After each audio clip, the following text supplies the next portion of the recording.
Você é perfeccionista? Cuidado!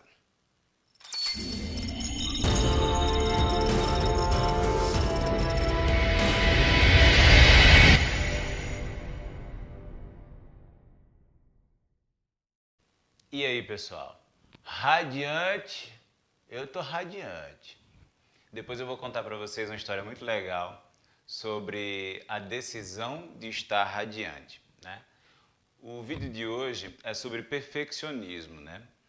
E efetivamente é o primeiro vídeo do canal, né? O primeiro vídeo de verdade mesmo foi um vídeo sobre o que é o canal. Mas esse é o primeiro com um tema de fato. O que é o perfeccionismo, né? Existem basicamente dois tipos de perfeccionismo. O perfeccionismo normal, né? Quando uma pessoa tem um desempenho acima do medíocre.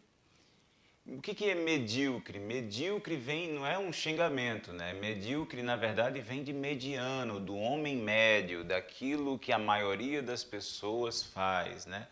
Então, quando a pessoa tem, né, busca ter um desempenho acima do que a média das pessoas tem, então não chega, né, até ser considerado mesmo perfeccionismo, né? Mas na esfera do normal é possível, quando você quer ter um desempenho acima da média. Agora, o perfeccionismo, de fato, ele é uma neurose, né? Ou seja, é um perfeccionismo neurótico.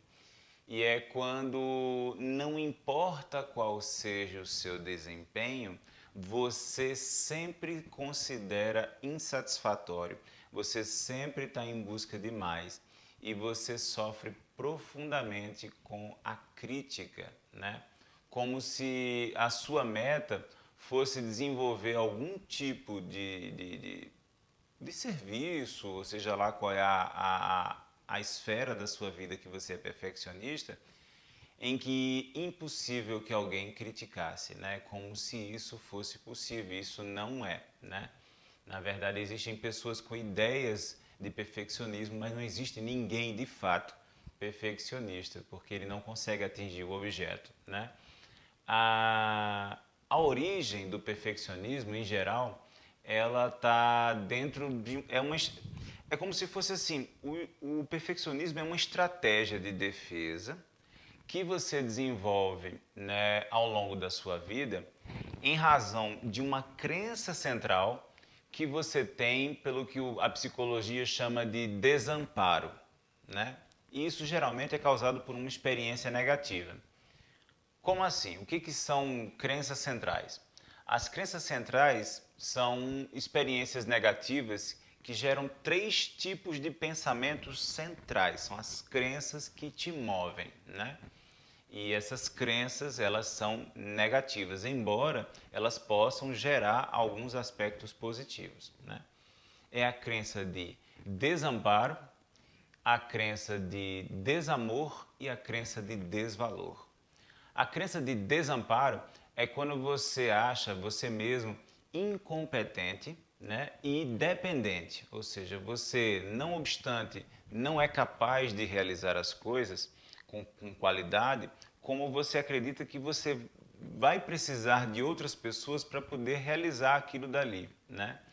A de desamor, a crença de desamor, você se sente incapaz de ser amado, você se sente um ser rejeitável e um ser desinteressante, né? E a crença de desvalor é quando você acha que por alguma razão, lá no fundo, o seu jeito de ser, a sua forma de agir, a sua forma de se comunicar, a sua forma de ser no mundo é inaceitável e é sem nenhum valor, né? E aí o que acontece? O perfeccionismo, ele vem, né, vinculado à crença de desamparo, né? Ou seja, quando você acha que você é incompetente e que você é dependente dos outros para poder conseguir alcançar as coisas. Aí existe o que a psicologia chama de regra normal e a regra reversa, né? Mas assim, basicamente, quais são os pontos positivos de você ser neurótico por perfeccionismo, né? O perfeccionismo neurótico. Primeiro que assim, os trabalhos, quando você consegue realizar, eles em geral são de grande qualidade, né?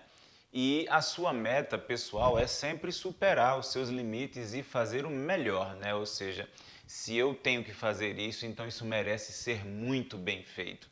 E isso é uma coisa positiva, né? Agora, quais são os pontos negativos? Primeiro, você gasta muita energia para você realizar as atividades, né? Ou seja, eu vou fazer um texto, vou fazer um vídeo. Você gasta muito mais energia do que qualquer pessoa mediana gastaria para poder executar. Você começa a desacreditar da capacidade dos outros, então você começa a se isolar nas atividades que são afetadas pelo seu perfeccionismo e você não consegue descentralizar as tarefas, né? Você começa a trazer tudo para você porque você não acredita que o outro vai fazer algo à altura do que você espera, né? Você começa a trazer os outros para perto dessa sua desse seu perfeccionismo. E tem gente que no lugar de dizer assim, poxa, se eu me sinto incompetente e dói ser criticado pela minha incompetência, então eu vou fazer o melhor possível. Eu vou ser o melhor artista, o melhor contador, o melhor ator, o melhor corredor, o melhor cabeleireiro, seja lá o que for, porque se eu conseguir fazer algo tão perfeito que seja como é que eu posso dizer, blindado contra críticas, e então eu não vou ser criticado, eu não vou ter que lidar com a dor de ser criticado, né? Na verdade, é basicamente uma estratégia de defesa em relação a uma dor que você tem, né? E aí o que é que acontece? Tem gente que faz o contrário. Tem gente que no lugar de buscar ser perfeccionista, quando tem a dor da crença do desamparo, a pessoa pensa que não vale a pena tentar, né? Que viram pessoas que fazem tipo muito procrastinadoras, né? E tem problemas com pontualidade, tem problemas com trabalhar em equipe, um sofrimento terrível, em muitos casos até depressão, em razão da crítica das outras pessoas e da opinião dos outros, né? A pessoa tem dificuldade e ela sofre de um negócio chamado viés de comprovação, que é assim, por exemplo, você tira sempre nota 10 numa prova, ou você sempre se dá bem no trabalho. Quando você se dá mal, você faz, tá vendo? É isso que eu falo, eu sou muito ruim, né? E aí você desconsidera tudo aquilo de bom que te aconteceu e que você realizou, e você hipervaloriza aquilo de ruim, porque você quer utilizar aquilo para confirmar a sua crença de que você é incompetente, né? Então, assim, como que eu fiz para descobrir que eu era perfeccionista? Foi bem engraçado. Olha a minha trajetória. Eu fiz, né, eu descobri que eu era perfeccionista fazendo terapia cognitiva comportamental, né, com uma psicóloga. E eu descobri com essa psicóloga que as experiências na escola que me levaram a crer que eu era burro, que eu era incompetente. Tinha um cara no meu colégio, né, quando eu era criança, que se chamava Vicente. E esse Vicente, ele era ninja. Ele não precisava estudar, ou aparentemente não precisava estudar, para sempre tirar 10. E às vezes eu estudava muito.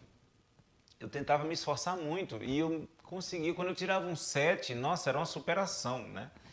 E não é culpa dele, claro, né? Assim, a distorção quem cria sou eu, né? Mas repetidamente, não só o Vicente, né, na minha vida, mas várias outras circunstâncias na época da escola me levaram a crer que eu realmente era incompetente. E porque as minhas notas eram muito baixas e eu comecei a me arrastar pela parede para poder passar de ano e tal, e eu via meus outros amigos não passando por isso, né? Aí eu defini uma estratégia de me esforçar mais no campo intelectual. No lugar de ficar sentindo culpa, ou melhor, culpa não, sentindo pena de mim mesmo, eu decidi que eu ia ser o cara, né? Então, o que é que aconteceu? Com 25 anos, eu já morava sozinho, eu já era consultor da ONU no Brasil, eu já era pós-graduado em economia aplicada a contas satélites e eu já tinha planos mais ambiciosos do que esses aos 25 anos, né? Com 28 anos, eu já tinha aberto a minha própria empresa, né? E a minha meta era já estar multimilionário quando eu tivesse 40 anos, né? Não, com 40 anos eu quero já estar multimilionário com a minha própria empresa e tal. E aos 28 eu já tinha minha própria empresa, né?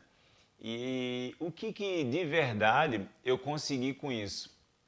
O que eu consegui com isso foi ansiedade crônica, bruxismo, síndrome do pânico, hipertensão nervosa, 10 quilos a mais do que o normal para minha estatura e vários outros problemas. E foi nesse estado, né, na verdade, aos 30 anos, né, com todos esses problemas, que eu fui bater no psicólogo, no caso na psicóloga, que na época foi a psicóloga Beatriz Tiziotti. E assim, mais do que uma psicóloga extremamente competente, ela foi uma providência divina na minha vida. Por quê? Porque com a terapia eu aprendi que eu não sou os meus pensamentos, né? E que um dos aprendizados muito importantes que eu queria compartilhar com vocês. Muitas vezes a gente acha que a gente é o que a gente pensa, né? E na verdade, essa identificação de que nós somos aquilo que nós pensamos é que nos mantém presos aos ciclos de pensamentos que são automáticos, né? A gente acha que é aquilo que a gente pensa, quando a gente pensa aquilo, isso só reforça quem eu sou, né? E eu não sou o que eu penso, na verdade, eu sou um observador, né, daquilo que eu penso e daquilo que eu sinto. Mas sobre isso eu vou falar com calma com vocês num outro vídeo, né? Mas eu aprendi também que o perfeccionismo ele tinha me deixado disfuncional, né? Ou seja, a busca pela perfeição estava me levando a atrasar os meus trabalhos, a me isolar das pessoas, a entrar num processo de somatização e de adoecer fisicamente em razão da cobrança interna. E eu descobri algo que é uma frase que realmente para mim marca muito, né? Que assim, é preciso aprender mais e conhecer a mim mesmo se eu quiser conhecer os deuses e o universo, né? E sobre isso também eu vou falar depois com vocês. E por último, que o perfeito é você alcançar o essencial e que tudo mais além do essencial é perfumaria. Um grande reflexo na minha vida, né, de vitória sobre esse processo do perfeccionismo foi a viagem mais épica e imperfeita da minha vida. Quando eu tinha 15 anos, eu tinha um sonho junto com os meus amigos de fazer uma viagem. Eu sou do Recife, né? Hoje eu moro em Brasília, mas eu sou do Recife. E o meu sonho era fazer uma viagem com os meus amigos da escola, alugar uma Kombi e sair do Recife até a cidade do México, né? Eu não lembro nem quantos países a gente ia passar, quantas cidades, né? Mas eu lembro que era uma viagem em média de ida e volta, de Kombi, de mais ou menos uns 90 dias, né? E era um custo para a minha família e para mim principalmente, que tinha 15 anos, não tinha renda própria e tal, é um custo estratosférico, né? E a gente também não tinha carteira, também não tinha Kombi, eu não tinha maturidade, eu não tinha como peitar os meus pais e dizer eu vou porque eu vou, e baseado nessas argumentações eu não fui, né? E eu fiz 16, 17, 18, 19, 20, 21, 22, 23, 24, 25, 26, 27, 28, 29, 30. E quando eu cheguei no consultório, né, da doutora Beatriz, eu não tinha feito essa viagem ainda. Era mais uma das coisas que o perfeccionismo tinha me roubado, né? Na verdade, eu tinha permitido, né, que isso acontecesse. E aí, quando eu fiz 35 anos, né, já devidamente consolidado ali a minha reflexão interior e o meu autoconhecimento muito mais avançado do que era aos 25 anos ou aos 15 anos, eu decidi fazer essa viagem e eu fiz. Eu fiz, não consegui fazer com os amigos da escola, porque hoje eles moram cada um em um lugar do mundo. Uns não têm condições financeiras de fazer, outros não têm tempo para fazer, outros sequer tinham mais interesse em fazer. E eu não tinha, mesmo assim, agora, aos 35 anos, 2 anos atrás, eu também não tinha uma Kombi e financeiramente eu não tinha tanta disponibilidade para dispor de tanto dinheiro e tal. E eu mesmo assim eu fui. Fui com o carro que eu tinha, fui com os amigos que eu fiz novos, fui para outro lugar, já que eu não tinha condições. Daqui de Brasília conseguia ser mais distante ainda do que do Recife para a cidade do México. Então eu fiz aqui pela América do Sul, saí de carro de Brasília, fui para Foz do Iguaçu, do Foz do Iguaçu eu fui para as regiões na Argentina, depois eu fui para regiões no Chile, eu conheci o deserto do Atacama, os desertos de sal do norte da Argentina, as saleiras, né? Saleiras argentinas. Fui para Machu Picchu, conheci o Peru, conheci Puno, Arequipa, fui para as praias, saltei de paraquedas, eu andei de quadriciclo, eu fiz um monte de coisa legal, né? A gente teve a oportunidade de conhecer de perto geysers, a gente viu neve no deserto, a gente esteve no lago mais alto navegável do mundo, fizemos trilhas, rodamos 12 mil quilômetros ao longo de 30 dias, né? Passamos por uma infinidade de cidades, uma infinidade de perigos, muita coisa deu errado, muita coisa deu errado. E assim, a forma com que eu encarei essa imperfeição fez da viagem uma viagem simplesmente incrível, incrível, né? Então a viagem não precisou ser perfeita sobre os meus antigos conceitos para ser a viagem que marcou minha vida para sempre, né? Então assim, e outra coisa importante, né? Eu queria deixar para vocês. Eu consegui fazer essa viagem inteira, né? Por 30 dias, né? Com meus 3 amigos.